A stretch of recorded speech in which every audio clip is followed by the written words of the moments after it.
किसी गांव में एक किसान रहता था। वो सारा दिन अपने खेत में काम करता और मुश्किल से इतना कमा पाता कि 2 वक्त का खाना खा सके। वो खुद भी बहुत सीधा सादा था, मगर उसको जो बीवी मिली वो हद दर्जा बेवकूफ थी।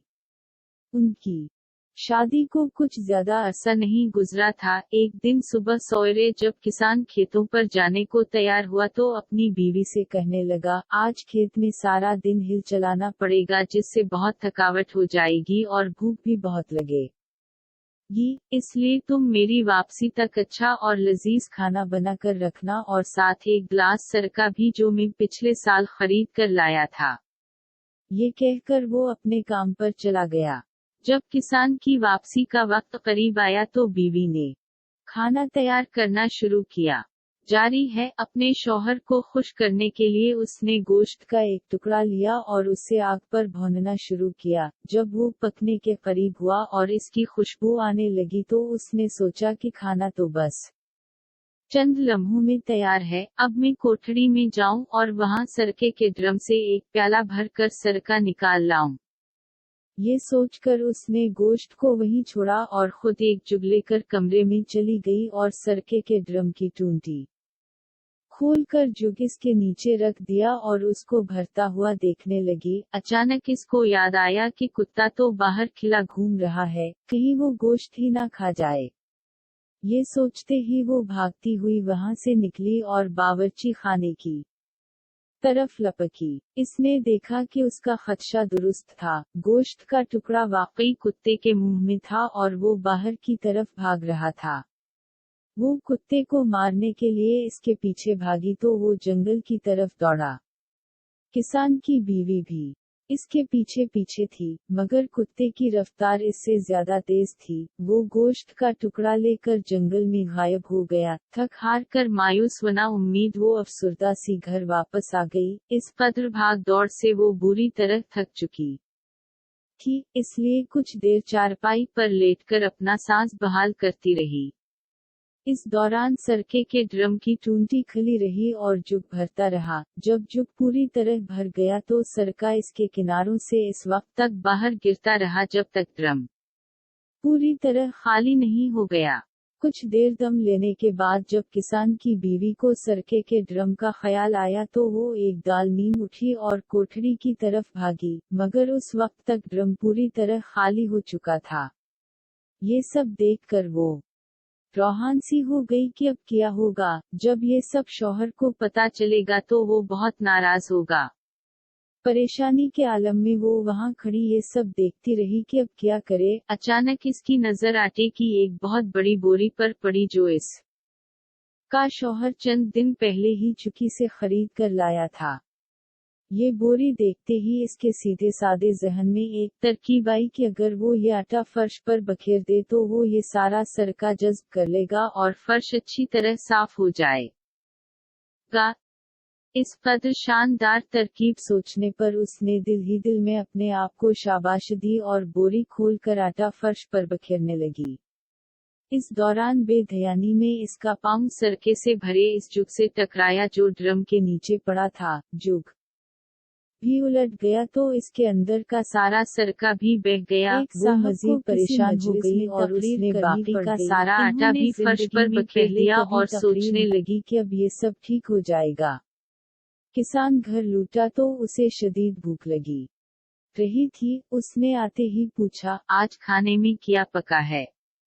बीवी मुंह बसूर कर बताने लगी, मैंने आग पर तुम्हारे लिए मजेदार गोश्त भुना था, मगर कुत्ता लेकर भाग गया। जब मैं उसको मारने भागी तो सारा सरका बह गया। अब मैंने आटे की मदद से कमरे का सारा फर्श साफ कर दिया है और अब वो कमरा बहुत साफ सुथरा नजर आ रहा है। तुम्हें परेशान होने की जरूरत नहीं। इसकी बात सुनकर किसान ने अपना सर पीट लिया और परेशान होकर कहने लगा, ओह बेवकूफ औरत, तुमने ये सब क्या कर दिया? तुमने गोश्त को चूल्हे पर क्यों छोड़ दिया था और फिर सरके के ड्रम की टूंटी को भी खिला छोड़ दिया? चलो वो तो हुआ, तुमने तो सारे आटे का भी सत्यानाश कर दिया। उसकी बात सुनकर बीवी भी तेज लहजे में बोली, अब मैं क्या करूं? ये सब कुछ तो तुम्हें पहले बताना चाहिए था कि क्या गलत है और क्या सही। किसान जानता था कि उसकी बीवी कम अक्ल है, लिहाजा उसके साथ झगड़ा मुनासिब नहीं। उसने सोचा कि मुझे खुद ही इसका ख्याल रखना होगा। ये सोचकर वो चुप हो रहा। इस दिन इन्होंने आलू उबाल कर खाए और पेट भरा। कुछ दिन ऐसे ही गुजर गए और कोई खास वाकया पेश न आया। किसान भी अब खासा मुहतात हो गया था और बाहर जाने से पहले सब कुछ अपनी बीवी को समझा कर हिदायत कर जाता। एक दिन किसान ने अपने खेत के एक तरफ का हुआ पुराना दरख्त काटा तो जड़ में से इसे सोने के कुछ सिक्के मिले। वो खुश था कि अब जरूरत के वक्त उन को इस्तेमाल कर लेगा और कोई परेशानी नहीं होगी। इसने सोचा कि सोने के उन सिक्कों को किसी जगह छुपा कर रख दे, मगर उसको अपनी बीवी की तरफ से भी खतरा था कि कहीं वो उनका राज ना खोल दे। ये सोचकर बीवी से कहा, देखो, ये मेरे पास पीले रंग के कुछ बटन हैं, मैं उनको एक डब्बे में डालकर जमीन में दबा रहा हूँ।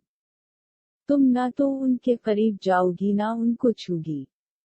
ठीक है, जैसा तुम कहते हो, मैं वैसा ही करूँगी। मैं उनको वहां से निकालूंगी ना उनको छूंगी। बीवी ने उसे यकीन दिलाया। कुछ रोज बाद जब किसान खेतों पर गया हुआ था, गली में एक फेरी वाला आया। उसके साथ इसका एक मददगार भी था। वो गधों पर मिट्टी से बने खूबसूरत नक्श व निगार वाले बर्तन लाद कर फरोख्त कर रहे थे। उनकी आवाज सुनकर किसान की बीवी ने गली में झांका तो ये बर्तन देखकर इसका जी ललचा गया। ये देखकर फेरी वाला पूछने लगा, क्या तुम ये बर्तन खरीदना चाहती हो?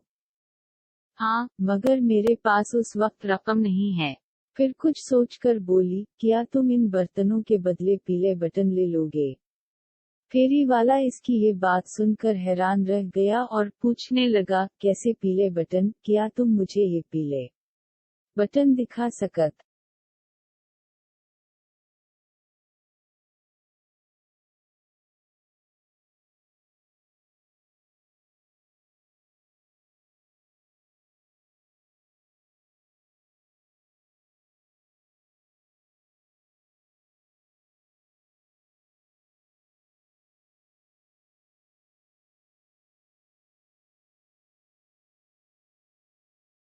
ये हो, किसान की बीवी ने कहा, वो पीले बटन मेरे शौहर ने एक डब्बे में डालकर सहन में दबा दिए हैं, मगर उसने मुझे मना किया है कि मैं उनको हाथ ना लगाऊं, इसलिए तुम खुद ही उनको वहां से निकाल कर देख लो।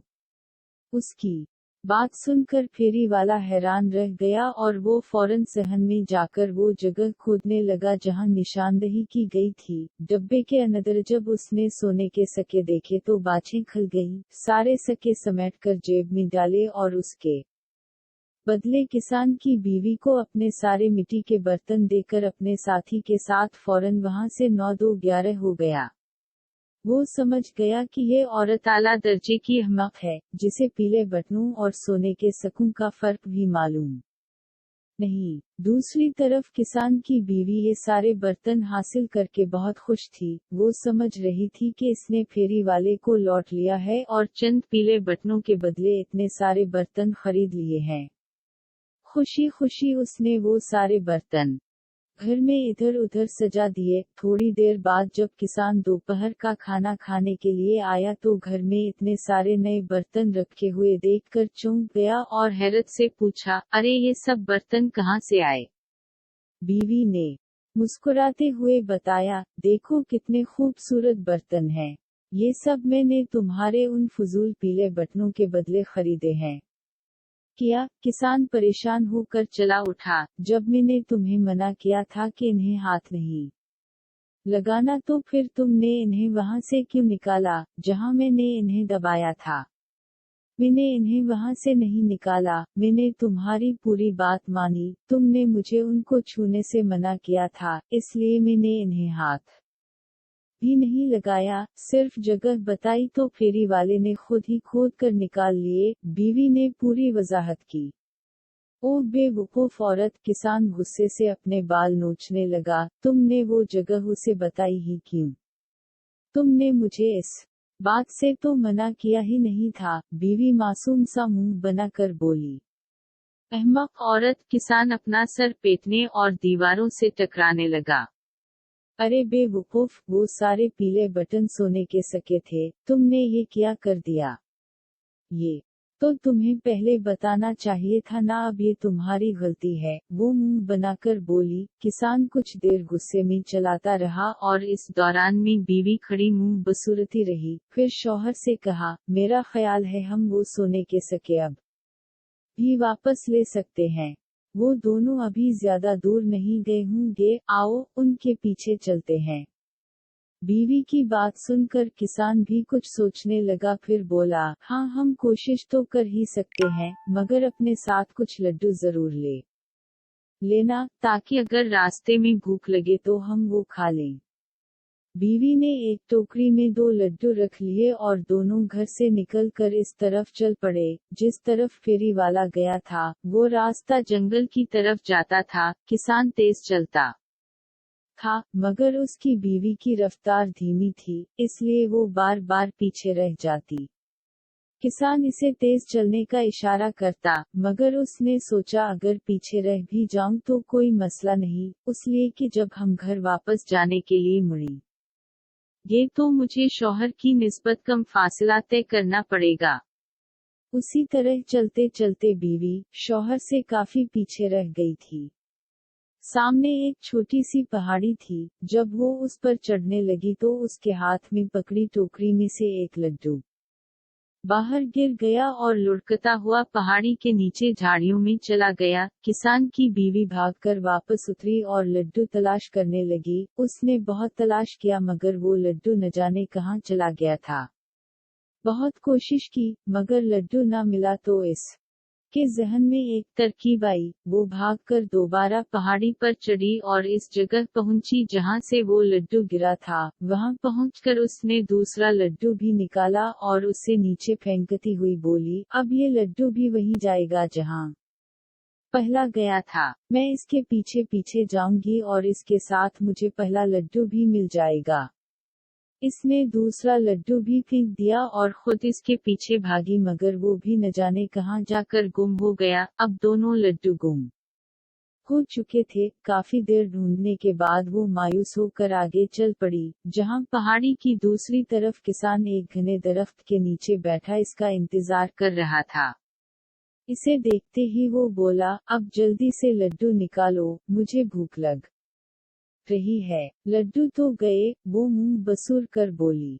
कहाँ गए? किसान चीख उठा। एक लड्डू गिर गया था, दूसरा मैंने उसकी तलाश में इसके पीछे भेजा, मगर वो भी न जाने कहाँ खो गया। बीवी ने उसे सारी कहानी सुनाई तो किसान हैरान होकर बोला, तुम ऐसी बेवकूफाना हरकतें इतनी अक्लमंदी से कैसे कर लेती हो? तुमने मुझे इस बारे में मना भी तो नहीं किया था। वो बड़े आराम से बोली तो किसान लाजवाब सा हो गया। फिर अचानक कुछ सोचकर पूछा, मुझे उम्मीद है कि घर से निकलते वक्त तुम बैरूनी दरवाजा बंद करके आई होगी। नहीं, मैंने तो दरवाजा बंद नहीं किया था, क्योंकि तुमने मुझे तवज्जो ही नहीं दिलाई थी, बीवी ने जवाब दिया। इसकी बात सुनकर किसान परेशान हो गया और गुस्से से चीखा, उससे पहले कि हम मजीद आगे जाएं, तुम घर वापस जाओ और दरवाजा बंद करके उसे ताला लगा कर आओ, और हाँ, आते हुए खाने को भी कुछ ले आना। वो फौरन घर की तरफ भागी और उसने ऐसा ही किया जैसा उसके शौहर ने इससे कहा था। खाने के लिए उसने बादामों की एक थैली उठा ली और पीने के लिए पानी एक छोटे से मुश्किज़े में भर लिया। इसके बाद उसने घर के बैरूनी दरवाजे को ताला लगाया और वापस चल पड़ी। अभी 2 कदम ही उठाए थे कि सोचा, शौहर शायद फिर इस पर एतबार न करे कि ताला लगाए बगैर ही आ गई हूँ, इसलिए मुझे सबूत अपने साथ लेकर जाना चाहिए। ये सोचकर उसने जोर लगाया और पूरा दरवाजा ही उखाड़ कर सर पर रख लिया और वापस शौहर की तरफ चल पड़ी। जब वो वापस वहां पहुंची तो शौहर दरवाजा इसके सर पर देखकर हैरान रह गया और पूछा, ए अक्लमंद औरत, ये क्या है? बीवी चहक कर बोली, तुम मुझे बेवकूफ समझते हो ना मीम?